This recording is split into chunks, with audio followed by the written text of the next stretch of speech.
Obviamente es muchísimo más barato arreglar los errores en unas fases tempranas del desarrollo, ¿no? Mientras que el testing se enfoca únicamente en hacer pruebas sobre el software, el QA o la calidad se asegura de que todo el proceso de desarrollo de ese software funciona bien, con unos estándares de calidad óptimos. Realmente sí que es un proceso que deberían de pasar todas las empresas o todas las compañías que fabriquen software, que desarrollen software, pero es verdad que algunas pues ese proceso se lo saltan, ¿no? O digamos no valoran lo que es la calidad de su producto. Obviamente esto es un error, porque al final se encuentran con quejas de clientes, fallos en sus programas, bueno. ¿Necesitas, por ejemplo, tener una formación técnica previa, o sea, una ingeniería, una FP, un grado superior, etcétera, para empezar en el mundo del testing y el QA, si es que te interesa? A ver. Bienvenidos amigos y amigas a un nuevo capítulo de The Herbescast. Estamos en un nuevo episodio, como he dicho anteriormente, y hoy vamos a hablar de algo que creo que os puede interesar muchísimo, ¿vale? Cada vez son más los anuncios que salen en internet sobre que las profesiones tecnológicas están en auge.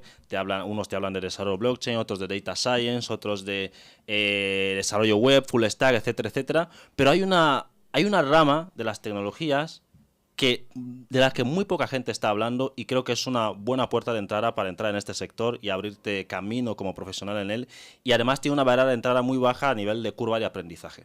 Entonces, hoy vamos a hablar con un experto en el tema, pero antes de nada, recordaros que estamos emitiendo en la 107.3 FM de color comunitaria desde Palma Palmilla, Málaga. En la técnica nos acompaña Carmen Gallardo. Yo soy vuestro amigo y vecino Expiabomo, y este es un nuevo capítulo de The Herbescast. Bueno, la profesión de la que estamos hablando, o el campo del que estamos hablando, es el campo del testing y QA. Y hoy nos acompaña un experto y formador en el tema, Fran Guerrero. ¿Qué tal? ¿Cómo estás? Hola, buenas. Bueno, Fran, ¿qué es el testing y el QA y por qué es tan desconocido para la gente en general? Vale, bueno, pues vamos a empezar por las definiciones, ¿no? Exacto. Que quizás es un poquito lo más importante para empezar a entenderlo. Son dos términos diferentes, ¿vale? Es verdad que coloquialmente se utilizan indistintamente. Se habla de testing, QA, al final hablamos de pruebas de software, ¿vale? Vamos a intentar definir un poquito qué es cada uno de estos conceptos, pero básicamente cuando hablamos de testing significa hacer pruebas. Hacer pruebas, las pruebas no solo se hacen sobre el software, se hacen sobre cualquier producto, cualquier servicio, un coche, un edificio. Al final la calidad, que es lo que estamos midiendo con estas pruebas, se hace sobre todas las cosas, ¿no? Entonces el testing en el mundo del software pues se trataría de hacer pruebas sobre un software, sobre un programa, una aplicación informática, y de esta forma verificar si cumple unos estándares de calidad. Okay. Cuando hablamos de QA, perdón, QA son las siglas de Quality Assurance, es decir, aseguramiento de la calidad. El QA es un término que va más allá del testing. Mientras que el testing se enfoca únicamente en hacer pruebas sobre el software, el QA o la calidad se asegura de que todo el proceso de desarrollo de ese software funciona bien, con unos estándares de calidad óptimos. Entonces, de alguna manera, cuando hacemos QA, no solo estamos encontrando errores o fallos, sino que también estamos previniéndolos. Es decir, el testing se encargaría de buscar y encontrar errores, y el QA se encargaría de prevenirlos además también. Siendo esto, Fran, un aspecto tan importante de cualquier desarrollo de software, porque imagino que cuando todas las grandes aplicaciones que se han lanzado de alguna forma han tenido que pasar por estos procesos, ¿por qué es una rama tan desconocida dentro del campo IT? ¿Por qué es una rama tan desconocida? No hay forma, aparte de la tuya, que ahora hablaremos de ella, encuentras unas cuantas por ahí, pero es mucho más fácil encontrar formaciones de desarrollo web, formaciones de programación en cualquier otro lenguaje, pero el QA y el campo del testing es desconocido y no hay apenas formaciones sobre este campo. ¿Por qué? ¿Por qué hay tanto desconocimiento? Bueno, a ver, yo creo que aquí hay dos motivos principales, ¿no? Uno es porque realmente sí que es un proceso que deberían de pasar todas las empresas o todas las compañías que fabriquen software, que desarrollen software, pero es verdad que algunas, pues ese proceso se lo saltan, ¿no? O digamos no valoran lo que es la calidad de su producto. Obviamente esto es un error, porque al final se encuentran con quejas de clientes, fallos en sus programas. Bueno, tanto tú como yo, como todos los usuarios, utilizamos aplicaciones en nuestro día a día, claro, y vemos cómo fallan. Es decir, tenemos problemas con esas aplicaciones. Entonces, esto hace que nosotros como usuarios dejemos de usar esas aplicaciones y nos vayamos a la competencia, por ejemplo.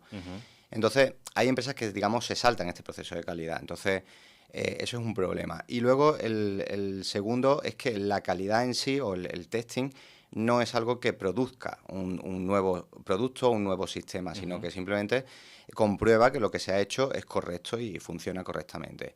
Entonces, no se le da el mismo valor, aunque sí que lo tiene, obviamente, si pensamos luego en términos de dinero, etcétera, etcétera, vemos cómo no mirar por la calidad nos puede perjudicar gravemente, pero al no ser una disciplina que produzca algo en sí, un producto o algo tangible, pues como más desconocida, ¿no? Se lleva a cabo, pero se lleva a cabo como en más segundo plano. Para mí eso es un error, obviamente, yo me dedico a este campo y al contrario, para mí yo pienso que la calidad o las pruebas debería estar en el primer plano, es decir, no deberíamos de poder entregar un producto al público general si no ha pasado unas pruebas de calidad estrictas o por lo menos que aseguren que va a funcionar correctamente. Yo diría que se intenta, digamos, dar menos importancia, restar menos importancia, pero al final todo cae por su propio peso y obviamente cuando los problemas aparecen es cuando se empieza a valorar la calidad. A ti como experto seguramente habrán acudido a ti empresas, proyectos para decirte, oye, mira, nosotros hemos lanzado un producto de software al mercado, pero nos saltamos este proceso del QA y del testing y ahora estamos teniendo problemas. ¿Tú crees que es mucho más fácil resolver los problemas a posteriori una vez se haya lanzado el producto y se los encuentra el usuario final? ¿O es más fácil, primero, cuando estás diseñando el producto o el software o lo que sea, pensar en los posibles errores que puede haber? Tú como experto, ¿con qué te enfrentas mejor? ¿Con los de a posteriori o con los que se prevén? Vale, pues bueno, obviamente es muchísimo más barato arreglar los errores en unas fases tempranas del desarrollo, ¿no? Si cogemos un método tradicional de desarrollo, tenemos diferentes fases, ¿no? Desde el diseño, la concepción de la idea, la definición de los requisitos, la implementación de esos requisitos en el código, la escritura de ese código, la programación y luego la puesta en marcha en producción, ¿no? Simplificando mucho el proceso. Si ponemos un ejemplo muy sencillo, por ejemplo, un requisito que puede ser un documento de texto, si encontramos un error en ese requisito, una incoherencia, algo que creemos que no va a funcionar, arreglarlo es tan sencillo como cambiar esa frase o cambiar ese texto. Es decir, es muy barato. Además, todavía el cliente no ha visto el producto, nadie se ha podido quejar. Es decir, en una fase muy temprana es muy barato arreglar los errores. Sin embargo, si nos vamos a un producto que ya está puesto en marcha en producción, es decir, en el entorno de los usuarios, que el usuario encuentre un error significa pérdida de reputación, quejas por parte del usuario, llamadas a soporte técnico, digamos, costes de la empresa por temas de tener que llamar al equipo de soporte a horas fuera del horario laboral, perdón, tener que, bueno, digamos, gestionar ese error en producción es muchísimo más caro. El coste que tiene la empresa es mucho más caro. Como he dicho antes, por desgracia, esto se dan cuenta la empresa a posteriori, se dan cuenta muy tarde. Cuando ya tienen demasiadas quejas de clientes, se dan cuenta que deberían de haber invertido primeramente más dinero en fases tempranas de pruebas. Entonces, hablando de eso, de las fases tempranas, digamos, dentro del presupuesto del desarrollo de una aplicación, de un proyecto de software, entiendo que el stack de los desarrolladores supongo que se lleva un porcentaje más considerable a nivel de recursos, ya sean financieros o humanos o técnicos y demás, pero ¿cuánto exactamente, si tuvieras que hablar en términos generales, en proporcionalidad, cuánto crees que debería dedicarse al testing? Vale, pues aquí, por ejemplo, las empresas suelen medir esto por ratios de personas, ¿no? Es decir, suelen tener equipos y a lo mejor, bueno, pues en equipos de desarrolladores, por ejemplo, pues hay empresas que tienen un ratio 5:1, es decir, 5 desarrolladores, un QA, a una persona que se dedica a pruebas. Esto es muy poco, bajo mi punto de vista, ¿no? Hay empresas que sí que apuestan un poquito más por la parte de calidad y a lo mejor tienen un ratio 3:1, algo así. Para mí, obviamente, siendo experto en la materia, lo ideal sería 1:1, pero bueno, me puedo conformar con 2:1, es decir, 2 desarrolladores, un QA, debería de ser para mí lo ideal. Vale.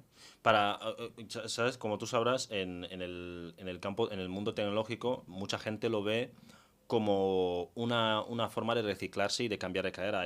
Tenemos muchas historias de gente que era camarera y de pronto se ha convertido en desarrollador, se ha convertido en data science o en un montón de cosas que puede haber en el mercado, ¿no? Y esas cosas tienen como a nivel formativo, digamos que tiene una barrera de entrada un poco más alta y que creo que el QA no tiene, que ahora nos aclararás, que creo que el QA no, aunque eso no quita que el QA es un trabajo serio, pero creo que es una forma mucho más barata en términos de esfuerzo de formación de entrar. Entonces, ¿cómo ves ese sentido? ¿Cómo alguien que nos esté viendo ahora, que quiera cambiar de profesión, puede empezar? ¿Por qué debería empezar, si quiere entrar en el sector IT, por qué debería empezar a testear con el QA y demás para, digamos, que reciclarse y empezar una nueva carrera profesional? Vale, bueno, que las profesiones IT o de las tecnologías de la información están en auge es obvio. Y bueno, muchísima gente de otros sectores que no tienen unas condiciones laborales buenas, pues prefieren aprender unas nuevas disciplinas y meterse en el mundo de las tecnologías. Obviamente, como tú has mencionado, la programación o el desarrollo, que parece como la actividad principal, conlleva una curva de aprendizaje dura, porque hay que aprender lenguajes de programación que tienen una base matemática, es decir, es algo un poquito más complicado, ¿no? El tema del testing y del QA, aquí tenemos varias posibilidades, ¿no? Vale. Dentro del QA se diferencian dos ramas principales, que es lo que es el QA o testing manual, es decir, que se hace a nivel de usuario, es decir, como si nosotros fuéramos un usuario cualquiera, cogemos una aplicación y dentro de esa aplicación hacemos pruebas a nivel de usuario, es decir, clicamos en botones, abrimos desplegables, chequeamos datos, validamos a nivel de usuario. Vale. Todo eso se hace de forma manual, simplemente con un ordenador y un ratón y un teclado es suficiente. Vale. Por supuesto, mientras más conocimientos tengamos a nivel de usuario de informática, pues mucho mejor, ¿no? Abrir un poquito la consola del navegador para chequear llamadas de la API o algunas cositas un poquito más técnicas, pero bueno, simplemente acciones a nivel de usuario sería más que suficiente. Luego está la parte automática, ¿vale? Las pruebas manuales son muchísimo más sencillas, que aquí es donde estaría el punto de entrada fácil, por así decirlo. Y luego tenemos las pruebas automáticas. Las pruebas automáticas es simplemente esas pruebas que hacemos a nivel manual, escribimos un código, una programación, para que se haga esa prueba de forma automática. Vale. Entonces, aquí sí ya requerimos un poquito más de conocimiento de programación, ¿vale? Pero la parte manual, como he dicho antes, es totalmente agnóstica a la programación y la puede hacer realmente cualquier persona. Sí que es verdad que cuando digo cualquier persona hay que poner unas limitaciones, porque sí que las acciones son acciones de un usuario cualquiera, pero a la hora de hacer pruebas tenemos que tener unas soft skills o unas habilidades personales un poquito especiales, ¿no? Vale. Es decir, cuando hablamos de probar un software, tenemos que ser personas meticulosas, personas rigurosas, personas ordenadas. De alguna forma tenemos que pensar si nuestra personalidad encaja con ese puesto de trabajo, porque es un puesto de trabajo donde tenemos que llevar a cabo muchísimas pruebas, quizá muchas veces parece repetitivo. Tenemos que llevar un orden en esas pruebas, tenemos que tener una formalidad a la hora de reportar errores, pero también tenemos que ser creativos, porque tenemos que ingeniar cómo probamos el software para ver si encontramos un fallo nuevo, ¿no? Entonces, ahí también tenemos un punto de creatividad que es necesario. Entonces, a mí me gusta evaluar, digamos, las habilidades estas que he mencionado en las personas para ver si serían buenos testers o no, ¿no? En la parte manual. Por supuesto, una vez dentro del mundo de QA, se puede evolucionar a la parte automática, a otros roles, a otros perfiles, formándote ya en las habilidades técnicas que sean necesarias. Pero, como digo, para poder empezar, un buen punto de entrada. Ya, pero uno podría ser tester manual simplemente sin tener que hacer la parte automática. O sea, eso se contempla. O sea, una empresa se puede contratar simplemente por ser tester manual. Sí, efectivamente. Vale. De hecho, hay empresas que solo tienen testing manual, otras que solo tienen testing automático, otras que tienen un mix de los dos. Son diferentes porque el testing automático, por ejemplo, es mucho más caro, es decir, la inversión que hay que hacer es muchísimo más cara y el retorno viene mucho más tarde. Entonces hay empresas que no se lo pueden permitir, porque el hecho de automatizar una prueba conlleva un tiempo. Entonces, pues, luego también algunas pruebas son complejas de automatizar, entonces, pues bueno, dejan que el trabajo se haga de forma manual. Vale. Sí que es verdad que aquí hay un poco mito, ¿no? Porque es como está pasando últimamente con la inteligencia artificial. Se pretende que todo sea automático, pero la realidad luego no es esa en el día a día. Entonces sí que es verdad que las empresas suelen ofertar puestos de automatización, pero luego hacen testing manual realmente, ¿vale? Entonces, bueno, ahí hay que también poner un poquito los pies en la tierra. Yo llevo 15 años en esta profesión, desde el primer año estoy escuchando que la automatización iba a sustituir al tester manual y no ha ocurrido ni va a ocurrir. Es decir, al final la validación humana tiene que existir. Claro. Todavía no hay ningún programa que pueda probar las cosas al mismo nivel que un humano o con la misma creatividad que un humano. Esta parte de la creatividad que mencionas, porque uno oye hablar de la parte del testing y dice, será algo muy tedioso, muy aburrido, tengo que hacer testeos, no sé qué, no sé cuánto. Entonces, y una duda, como tú sabes, yo estoy un poco metiendo cabeza en esto, entonces, una duda que puede surgir es, vale, si me presentan un proyecto, imagínate que yo soy tester y me presentan un proyecto, entonces yo voy imaginando los posibles escenarios donde el software o la aplicación puede fallar, etcétera, etcétera. Entonces, ¿cuál es el límite? O sea, tengo que ser extremadamente meticuloso, tengo que ser más comedido, tengo que ir más a casos generales, tengo que ser más específico, ser más concreto. ¿Cuál es el límite? ¿Hasta qué punto debe limitar esa creatividad para no excederme en los casos de prueba que vaya testeando porque eso se hace infinito? O digamos, hasta llegar a un punto, digamos, más estable, ¿no? Decir, yo creo que esto puede ser una buena caja de testeo para presentar a mi potencial cliente. ¿Cuál es el límite en ese sentido? Exactamente. A ver, uno de los principios del testing justamente dice que el testing exhaustivo es imposible, ¿no? Porque al final hay tantas combinaciones o tantas cosas que podríamos probar que se va al infinito, ¿no? Como tú has mencionado. De hecho, si pensamos en una aplicación muy sencilla, como una ventana que diga Hola Mundo, simplemente con un botón aceptar, sin más, podemos pensar que es una aplicación muy sencilla y que la podemos probar al 100%, pero no es así, porque a lo mejor esa aplicación, si la instalamos en un Windows 95, pues no funciona bien. ¿Qué quiero decir con esto? Que las posibilidades son infinitas. Entonces, ¿dónde acotamos? ¿Dónde cortamos, ¿no? esas pruebas? Obviamente hay que buscar un equilibrio, ¿no? Entre el coste y lo que nos va a aportar las pruebas. Entonces, cuando hagamos las pruebas críticas, cuando hagamos pruebas importantes sobre la aplicación y comprobemos que no hay errores y todo está ok, digamos que tenemos que poner un límite. Si se nos va el tiempo haciendo pruebas ya que no son tan importantes y no realmente, si encontráramos un error ahí, no tendría tampoco mucho valor ni mucho sentido arreglarlo, pues justamente ahí donde sería el límite, ¿no? Entonces, lo marca un poquito por supuesto, el coste, ¿no? Y el tiempo que tengamos, que al final es lo mismo. Y luego también un poquito el riesgo. Es decir, hay veces donde incluso tenemos poco tiempo, entonces tenemos que ceñirnos al riesgo de la aplicación. Es decir, cuáles son las funcionalidades críticas, cuáles son las funcionalidades importantes que tienen que funcionar sí o sí, y ceñirnos a eso y parar ahí, ¿vale? Si tuviéramos un poquito más de tiempo, pues podemos probar casos casos negativos, casos límites, pruebas un poquito más extrañas, que bueno, que a veces parece que no haría el usuario, pero precisamente el usuario es el más creativo, luego se inventa la forma de Claro. utilizar la aplicación para romperla, o sea que... Hablando de eso, hablando del tema del tiempo y de la evaluación de riesgo, por ejemplo, en el tema de las películas y demás, antes de lanzar una serie, lo normal es que cogen a un grupo de personas que la ven antes y dicen si les gusta, por qué les gusta y por qué no les gusta. Entonces, uno puede pensar, ¿no sería más sensato tal vez, en lugar de coger a alguien con un perfil como el tuyo, que testee la prueba manualmente, simplemente cojo a un grupo de usuarios random que empiecen a testear la aplicación y que ellos mismos me vayan diciendo cómo la ven, cómo se sienten con su experiencia? Porque tú al final, cuando te pones en modo profesional o alguien con un perfil como el tuyo, te pones en modo profesional y digamos que puede haber, en mayor o menor medida, puede haber como esa separación del usuario común, que soy Frank o que soy Expe, del profesional que está haciendo testing, ¿no? Entonces, ¿no se pierde un poco ahí la parte esa de cuidar la experiencia de usuario cuando tú te pones en modo pro y no en modo usuario común que está testeando la aplicación o el software? Vale, es que realmente se hacen las dos cosas, ¿vale? Vale. Te explico aquí un poquito sin meternos mucho en aspectos técnicos, pero realmente son complementarias ambas partes. Es decir, realmente hay diferentes niveles de prueba, además de diferentes tipos, pero hablando un poquito de los niveles, nosotros empezamos desde probar el código que hace el desarrollador, lo que serían pruebas unitarias. Luego, esos sistemas o esos programas que se crean integran con otras partes, con lo cual se hacen pruebas de integración. Y finalmente, cuando tenemos el sistema al completo, se hacen pruebas de sistema. Vale. O pruebas end-to-end que se conocen.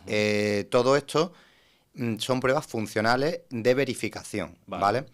Y estos son complementarias a unas pruebas de validación que hacen, como tú bien dices, grupos de usuarios al final. Esto es lo que se suele conocer como alfa y beta testing. De hecho, habrá muchos oyentes que conozcan el beta testing por videojuegos, por otras aplicaciones, ¿no?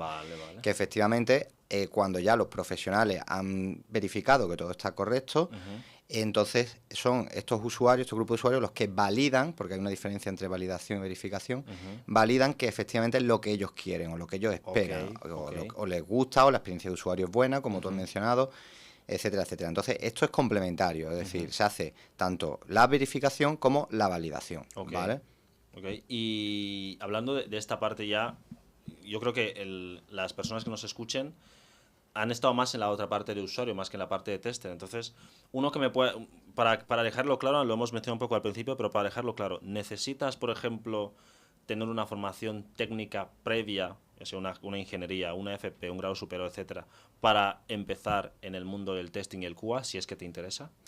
¿Es estrictamente necesario? No, estrictamente necesario no es, ¿vale? De hecho, en este campo, como hemos hablado al principio, como es tan desconocido, hay muchísima gente que viene de otros sectores. Es decir, ni siquiera la gente que se forma en sectores tecnológicos conocen esta disciplina. Entonces, muchas veces viene gente de fuera de otros sectores.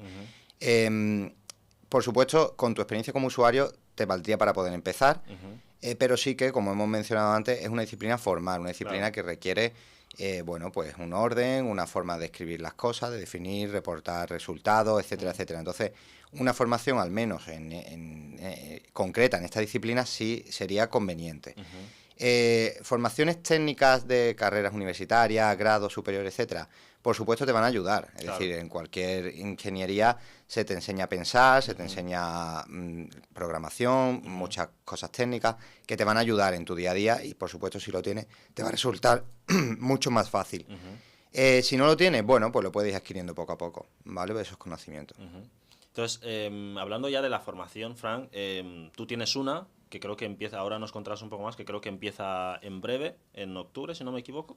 Sí. Entonces, háblanos un poco más de la formación, cómo puede apuntarse la gente, cuáles son las fechas y qué se podrán encontrar en ese curso. Bueno, a ver, te comento un poquito del tema de la formación. Yo, aparte de dedicarme como profesional al tema de QA y hacer pruebas, desde siempre he tenido un poquito de vocación por la formación, ¿no? Me ha gustado enseñar, he dado clases durante muchísimo tiempo, aparte de mi profesión.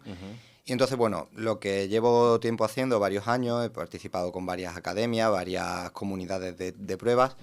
Lo que llevo haciendo es combinar esto, ¿no? Un poquito mi vocación que tengo con la formación, con los conocimientos que tengo de testing, y ayudar a gente que quiere reciclarse en este sector a formarse, a empezar a coger estos conocimientos y que, bueno, descubra las bondades de este mundo y pueda acceder a ello fácilmente. Entonces sí que llevo varios años formando grupos de personas, grupos de personas de diferentes ramas profesionales, desde hostelería, marketing, peluquería, supermercado, es decir, totalmente diferentes sectores, pero que se han reciclado, han sido capaces con esta formación de acceder al mundo laboral de las tecnologías y hoy en día pues están súper contentos. De hecho, les pasa igual que me pasó a mí al principio, descubrió este mundo y ahí se quedan porque realmente es un mundo bastante apasionante. Entonces se quedan en el mundo de QA, se siguen formando y siguen creciendo profesionalmente. Entonces, bueno, ya por la experiencia con todos los grupos que he formado, hay muchísimas salidas laborales. Se lo recomiendo, por supuesto, a todo el mundo. De hecho, mucha gente de mi familia ha hecho este reciclaje, por así decirlo. Qué bueno. Y están en este mundo y están súper contentos. Entonces, bueno, todo el que tenga un poquito de interés en el mundo de la tecnología y le dé miedo y esté pensando cómo hace, qué estudia, pues bueno, creo que sería una buena recomendación. Sí que hay muchos tutoriales por internet, muchísima información, se puede estudiar, se puede indagar, pero siempre...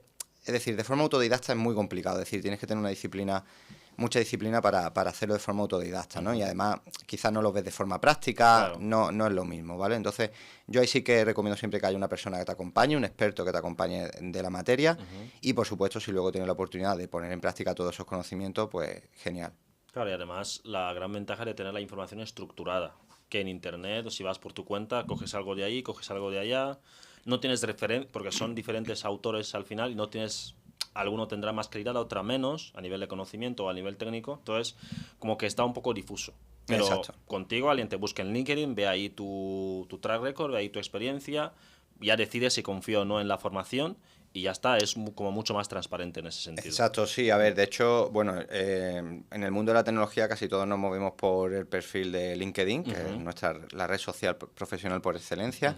Y ahí, bueno, ahí si buscáis Frank Guerrero, QA, aparezco, o en Google mismo, aparezco, porque además, aparte de las formaciones, Soy bastante activo en la comunidad de testing de QA, hago conferencias, hago charlas, tengo vídeos colgados, es decir, de esos mismos vídeos ya se puede empezar a aprender. Si queréis una muestra de lo que serían las clases y todo eso, pues es suficiente con ver esos vídeos. Y nada, con el perfil podéis ver un poquito mi experiencia, como digo, ver un poquito cómo explicaría los conceptos, si os convence, y como tú dices, está todo muchísimo más estructurado, más ordenado, entiendo perfectamente los roles que vienen de otros sectores, con lo cual la forma de enseñar es adaptada a ellos para que lo vayan entendiendo poco a poco y lo puedan comprender fácilmente. Qué bueno. Y además, esa parte que tú comentas, porque quiero que hablemos un poco antes de terminar de cómo llegas tú al mundo del QA, porque yo creo que es un proceso un poco interesante. Creo que nos cuentes un poco cómo descubriste tú esta profesión hace 15 años, cómo te metiste en ella, cómo te fue enganchando y que te ha llevado a estar en esta posición en este momento donde ya las empresas creo que son las que vienen y te buscan a ti para trabajar y estás empezando a dar formación. ¿Cómo llegas a este sector concretamente? Pues a ver, un poquito como llegamos todos de casualidad, porque como hemos hablado al principio es bastante desconocido, entonces casi todo el mundo llega de casualidad. Yo estudié ingeniería de telecomunicación en este caso, donde no se menciona para nada el tema de la calidad del software y no sabía ni que existía. Pero sí que es verdad que, bueno, finalizando la carrera, pues compañeros de clase pues empezaron a buscar trabajo. Por suerte aquí en Málaga estaba en auge el parque tecnológico y entonces, bueno, empezaron a llegar empresas internacionales que sí apostaban por el QA, porque eso es otro punto, ¿no? Es decir, el QA en España ha llegado más tarde, ¿no? Es decir, las empresas españolas se han preocupado por la calidad muchísimo más tarde que las empresas internacionales, que ya tenían más asimilada esta cultura de calidad. Entonces, empresas internacionales fueron las que cogieron algunos universitarios, entre ellos compañeros míos, que luego me recomendaron esta posición. Entonces, sin saber de qué era absolutamente nada, entré y luego me di cuenta que justamente las habilidades que se necesitaban iban mucho con mi personalidad, ¿no? Es decir, ser bastante cuadriculado, ser meticuloso, ser un poquito exigente con la calidad de las cosas. Entonces, claro, si encuentras un trabajo donde tu forma de ser, tu personalidad encaja, pues te gusta y así pues llevo 15 años. Ya, 15 años. Ya hablando de este tiempo que llevas, a nivel de experiencias, sobre todo ya no solo en la parte de tú trabajando con la empresa, no solo en la parte profesional, sino en la parte de formación también, ¿alguna historia que te haya tocado realmente que digas, pues este tío venía de un campo completamente ajeno a esto y que de pronto le ves y es uno de los perfiles, digamos, más considerados en el sector, o que una empresa me dio este caso para que haga el testing y el QA y no me esperaba encontrarme tantos casos o algún desastre o lo que sea? Algo que te haya marcado en estos 15 años de experiencia que quisieras compartir con nosotros.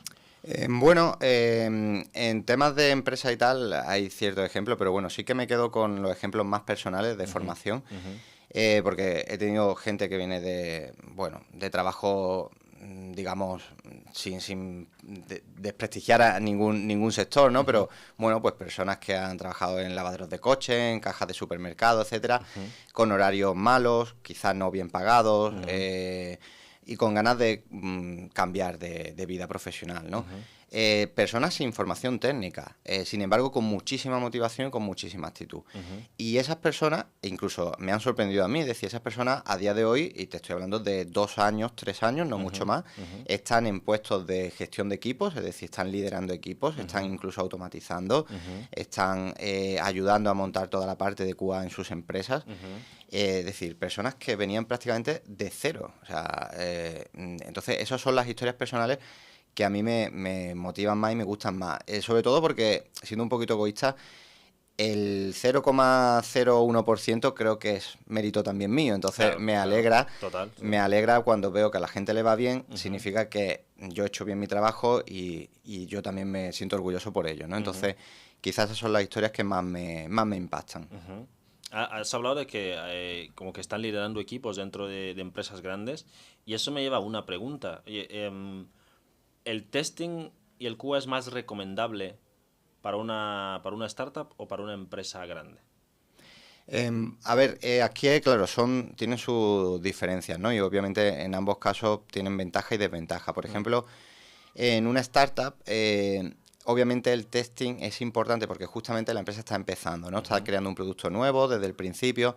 Entonces, si empezamos a crear ese producto con calidad y hacemos pruebas suficientes para que el producto funcione bien, vamos a tener una base mucho más sólida de ese producto. ¿Cuál es la desventaja? Que quizá la economía de una startup no es la misma. Entonces, no vamos a tener los mismos recursos, los mismos medios. Sí que vamos a tener más flexibilidad, porque al ser una startup vamos a poder elegir herramientas nuevas, vamos a poder decidir nosotros las tecnologías que vamos a usar, etcétera, etcétera. Si nos vamos a una empresa grande, pues tenemos justamente todo lo contrario. Sí que hay recursos, sí que tenemos más economía para comprar herramientas, para tener equipos grandes de QA, de testing, pero probablemente sean menos flexibles, es decir, ya esté todo más establecido, son unos procesos más marcados y que tenemos que ceñirnos a ello. Y además probablemente esas empresas al principio no tenían QA, con lo cual arrastran todos los errores, digamos, del principio. Claro. Pues son empresas de software que tienen un software monolítico, con muchísimas dependencias, que tocan en un sitio y se rompen en 20. Entonces, bueno, pues el QA que entre en una empresa grande se va a tener que enfrentar a esos problemas. Entonces, es diferente, pero son retos al fin y al cabo. Ya depende un poquito a nivel personal lo que te pueda motivar más. Y hablando ya volviendo un poco también al curso, ¿cuántas ediciones lleva? ¿Cuántas veces te has enfrentado al reto de formar gente? Bueno, pues muchísimas, porque como te digo, lo he hecho con muchísimas academias de formación de tecnologías de software en diferentes ocasiones y probablemente pues haya hecho más de 10 ediciones. Más de 10 ediciones. Sí, entonces, y te hablo de grupos desde 8 hasta 18 personas. ¿Cuántas al año has podido hacer? ¿El año que más has hecho? Normalmente 3 al año. Como máximo. Sí. Vale. La próxima empieza, ¿qué día exacto empieza de octubre? Queremos hacer una para mediados de octubre. Mediados de octubre. Sí. ¿Y a partir de cuándo puede empezar a apuntarse la gente que esté interesada? Todo el que esté interesado me puede contactar, le doy toda la información, le cuento las salidas laborales que puede tener, los conocimientos que necesita, que como ya hemos hablado son muy pocos, cómo hacerlo, que bueno, al final un poquito ayudarles a luchar contra ese síndrome del impostor, ¿no? Vale. Que tienen todos los alumnos tienen esas dudas, esas inseguridades y esos miedos, que por otro lado es totalmente normal, pero bueno, yo les ayudo a llevarlos y a que confíen un poquito en ellos mismos, que al final es lo que necesitan. Claro, entonces, digamos que te contactan directamente. Sí. Vale, perfecto. Y entonces vamos a dejar tu LinkedIn en la Sí, descripción del podéis podcast dejar mis datos por ahí. para que la gente te busque ahí y te pueda consultar. Yo creo que para mucha gente puede ser... yo también he tenido cierta cercanía con historias de gente que viene de otros campos y se reciclan en el mundo de la tecnología y son historias muy buenas. Hay gente, oye, vengo de un trabajo de el jefe no sé qué o tenía un horario complicado, pero ahora puedo trabajar en remoto, cómodo y siento que me siento más valorado, ¿no? Porque como que el trabajo que tenía antes era precario, sin desprestigiar, pero ahora me siento más valorado, el jefe me pregunta y tal, y eso siempre es bueno. Para terminar, como sé que te gusta mucho el mundo de la formación, para ti, ¿cuál es la clave a la hora de enseñar para conseguir que la persona que tienes delante asimile los conceptos bien y que no solo que te vea a ti como alguien que viene y le mete la información, sino hacerle también protagonista y activamente partícipe de ese proceso? ¿Cuál dirías que es el secreto, en tu opinión, con tus años de experiencia en la formación? Bueno, efectivamente, a mí no me gusta formar digamos, llegar, soltar las chapas y ya está, porque al final eso no se queda. Es decir, yo vengo de toda la parte de ciencia, de toda la parte científica, y a mí me gusta que la gente entienda el porqué de las cosas, ¿no? La base del concepto. Entonces creo que eso es bastante importante. Entonces cuando yo explico y enseño las cosas relacionadas con QA, explico el por qué. Es decir, oye, si tenemos estos niveles, pero ¿por qué hay estos niveles? O esto se hace así, pero ¿por qué se hace así? Entonces creo que es muchísimo más sencillo que la persona lo comprenda de esa forma que simplemente dándole una frase de definición, que la memorice y ya está, no le va a aportar nada. Sin embargo, que entienda el por qué se hace así y qué valores, o sea, qué objetivos conseguimos con eso, qué cosas positivas obtenemos, por qué las empresas quieren que se haga así, por qué el software demanda que esto se haga de esta otra forma, para mí es lo más importante. No solo ya en alumnos de formación, sino, por ejemplo, cuando he llevado equipos, a las personas que estaban en mi equipo también he intentado hacerlo de esa forma. Es decir, no me gusta simplemente que hagan las cosas porque sí o porque se las mande su jefe, su coordinador, sino que la hagan, que entiendan el por qué están haciendo eso y a dónde lleva eso. Esa para mí es la clave. Pues amigos y amigas, aquí lo vamos dejando después de estas últimas palabras motivadoras e inspiradoras de Frank. Recordar que esto, el testing y el QA, es una rama tecnológica en la que muchos pueden entrar, cualquier persona que quiera reciclarse en este campo, pues es una buena forma de empezar, ¿no? Porque tiene barreras de entrada a nivel de formación mucho más bajas que las típicas que conocemos, desarrollo full stack, data science o blockchain, etcétera, etcétera. Antes de nada, recordaros que hemos estado emitiendo en la 107.3 FM. En la técnica y en la producción nos ha acompañado Carmen Gallardo. Yo soy Expiabomo y nada, Fran, muchísimas gracias por habernos acompañado. Muchas gracias a vosotros. Nos vemos la próxima. Cuidaos mucho. Chao, chao. Bye.